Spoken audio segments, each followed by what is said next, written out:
വനിതാ കമ്മീഷന്റെ പ്രതികരണം ഈ വിഷയത്തിൽ വന്നതാണ്. ഞെട്ടിക്കുന്ന സംഭവം എന്നുള്ള പ്രതികരണമൊക്കെ വന്നതാണ്. ഈ വിഷയത്തിൽ ഇടപെടുന്നുണ്ട്, സ്വമേധയാ കേസെടുക്കുന്നുണ്ട്, പോലീസ് അന്വേഷണമൊക്കെ ഒരു ഭാഗത്ത് നടക്കുകയും ചെയ്യുന്നുണ്ട്. താങ്കൾ എങ്ങനെയാണ് ഈ സംഭവവികാസങ്ങളെ കാണുന്നത്, ഡോക്ടർ ഷാഹിദ ഹമാൽ? വളരെ മോശമാണ്. അതാണ് എനിക്ക് ആദ്യത്തെ എന്റെ പ്രശ്നം. കാരണം സാധാരണ ജനങ്ങൾക്ക് നീതി കൊടുക്കേണ്ട അല്ലെങ്കിൽ നീതി പ്രതീക്ഷിച്ച് അഭിഭാഷകരുടെ സേവനം തേടുന്ന സാധാരണമാണല്ലോ. ആ അഭിഭാഷകരാണ് ഒരു സഹപ്രവർത്തകയായ വനിതാ അഭിഭാഷകയുടെ മുഖം അടിച്ചു പൊളിച്ചത്. സത്യം പറഞ്ഞാൽ അത് കാണുന്ന ഏതൊരു മനുഷ്യനും ഒരു ഞെട്ടലോടെ മാത്രമേ ആ പെൺകുട്ടിയുടെ ശാംലിയുടെ മുഖം കാണാൻ സാധിക്കുകയുള്ളൂ. ഇത് ഒരു ഒട്ടും ഒരു വനിത അവിടെയെല്ലാം നമ്മൾ കാണേണ്ടതെന്നറിയോ?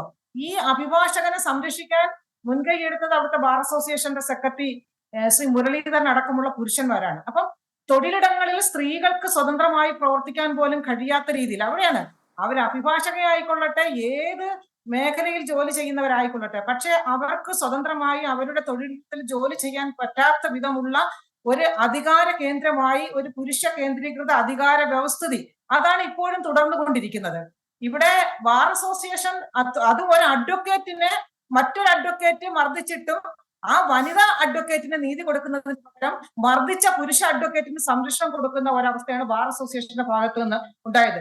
ശ്രീ സെബാസ്റ്റ്യൻ പോൾ പറഞ്ഞത് വളരെ കൃത്യമാണ്. കുറെ നാളുകളായി നമുക്ക് വഞ്ചിയൂരുമായി ബന്ധപ്പെട്ട് ഈ അഭിഭാഷകരെ കുറിച്ച് ഒരു നല്ല വാർത്തയല്ല നമ്മൾ പലപ്പോഴും കേട്ടുകൊണ്ടിരിക്കുന്നത്. ഇവിടെ തീർച്ചയായിട്ടും വനിതാ കമ്മീഷൻ സ്വമേധയാ കേസെടുത്തിട്ടുണ്ട്, മനുഷ്യാവകാശ കമ്മീഷൻ കേസെടുത്തിട്ടുണ്ട്, സർക്കാർ നിയമ നടപടികൾ സ്വീകരിക്കുമെന്ന് പറഞ്ഞിട്ടുണ്ട്. ഇയാളെ ബാർ കൗൺസിലിൽ നിന്ന് വിശദീകരണം തരുന്നുണ്ട്, ബാർ കൗൺസിൽ പുറത്താക്കുമെന്നൊക്കെയുള്ള വാർത്തയുണ്ട്. ഒരിക്കൽ പോലും ഇനി അദ്ദേഹം ഈ അഭിഭാഷകന്റെ കുപ്പായം ഇട്ടുകൊണ്ട് കോടതിയിൽ കയറാനുള്ള അവസരം ഉണ്ടാകരുത്. അതാണ് വേണ്ടത്.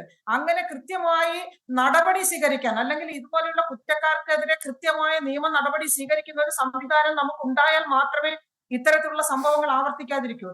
കാരണം ഒരു സ്ത്രീയുടെ ഏറ്റവും മുഖം എന്ന് പറയുന്നത് മനുഷ്യന്റെ മനസ്സിന്റെ കണ്ണാടിയാണ്. ആ മുഖം വെച്ചുകൊണ്ടാണ് അത് ഒന്ന് മനസ്സിലാക്കണം. 6 മാസം പ്രായമുള്ള ഒരു പിഞ്ചു കുഞ്ഞിന്റെ അമ്മയാണ്. ആ പിഞ്ചു കുഞ്ഞ് പാല് കുടിക്കുമ്പോൾ അമ്മയുടെ മുഖത്ത് നോക്കി ഈ വൈകൃതമായ മുഖം കണ്ടുകൊണ്ടാണ് ആ പിഞ്ചു കുഞ്ഞ് പാല് കുടിക്കുന്നത്.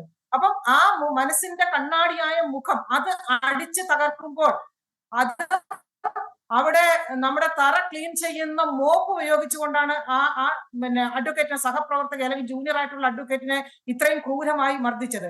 അങ്ങനെയുള്ള ഒരു ക്രിമിനൽ മനസ്സുള്ള ഒരാള്, ആ ആൾക്ക് എങ്ങനെയാണ് ഈ സമൂഹത്തിന് നീതി കൊടുക്കാൻ സാധിക്കുക, ഒരു സാധാരണക്കാരനൊപ്പം നിൽക്കുവാൻ സാധിക്കുക?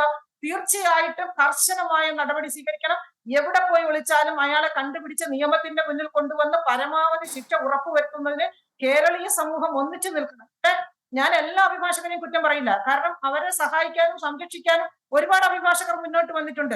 അവർക്ക് സപ്പോർട്ടുമായിട്ട് ഒരുപാട് അഭിഭാഷകർ മുന്നോട്ട് വന്നിട്ടുണ്ട്. പക്ഷേ ഇതുപോലെയുള്ള ക്രിമിനൽ മനസ്സുള്ള കുറച്ച് അഭിഭാഷകരും അവരെ സംരക്ഷിക്കുന്ന കുറച്ച് അഭിഭാഷകരും അവർ ഈ സമൂഹത്തിനും അതുപോലെ തന്നെ നീതി നിർവഹണ സംവിധാനത്തിനും അപമാനമാണ്. അവരൊന്നും ഇനി ഒരിക്കലും ഈ കോട്ടും ഇട്ടുകൊണ്ട് കോടതി വരാന്തയിൽ കയറാതിരിക്കാനുള്ള നടപടി സ്വീകരിക്കണം. എനിക്ക് പറയാനുള്ളത് കോടതി പോലും ഇക്കാര്യത്തിൽ സ്വമേധയാ കേസെടുക്കണം എന്നുള്ളതാണ്. അങ്ങനെ കേസെടുത്ത് ഇവരെയൊക്കെ നിയമത്തിന്റെ മുന്നിൽ കൊണ്ടുവന്നാൽ മാത്രമേ ഇത്തരത്തിലുള്ള ഒരു ക്രിമിനൽ നടപടി അല്ലെങ്കിൽ ഇത്തരത്തിലുള്ള കുറ്റകൃത്യങ്ങൾ നമ്മുടെ സമൂഹത്തിൽ നിന്നും നമുക്ക് അവസാനിപ്പിക്കാൻ സാധിക്കുള്ളൂ. ശ്യാമിലിക്ക് ഈ കേരളം ഒന്നാകെ ഐക്യദാർഢ്യം പ്രഖ്യാപിക്കുന്നതാണ് നമുക്ക് ഈ കഴിഞ്ഞ 24 മണിക്കൂറിനുള്ളിൽ നമുക്ക് കാണുവാൻ സാധിച്ചത്.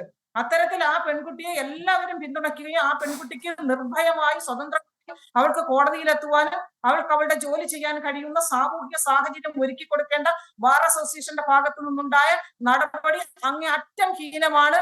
അതിൽ ബാർ അസോസിയേഷനെ പിരിച്ചുവിടണം എന്നുള്ളതാണ്. കാരണം അങ്ങനെ ഒരു ബാർ അസോസിയേഷൻ ഒരു പെൺകുട്ടിക്ക്, ഒരു സ്ത്രീക്ക് തന്റെ തൊഴിലിടത്തിൽ നിർഭയമായി ജോലി ചെയ്യാൻ കഴിയാത്തൊരു സാഹചര്യം ഉണ്ടാക്കി കൊടുക്കുന്ന, അവിടെ സംരക്ഷണം കൊടുക്കേണ്ടടുത്ത് തന്നെയാണ് ആ കുറ്റക്കാരനെ സംരക്ഷിക്കുന്ന ഒരവസ്ഥയിലാണ് ബാർ അസോസിയേഷന്റെ നിലപാട്. അപ്പൊ ബാർ അസോസിയേഷനെ പിരിച്ചുവിടേണ്ടതുണ്ട്.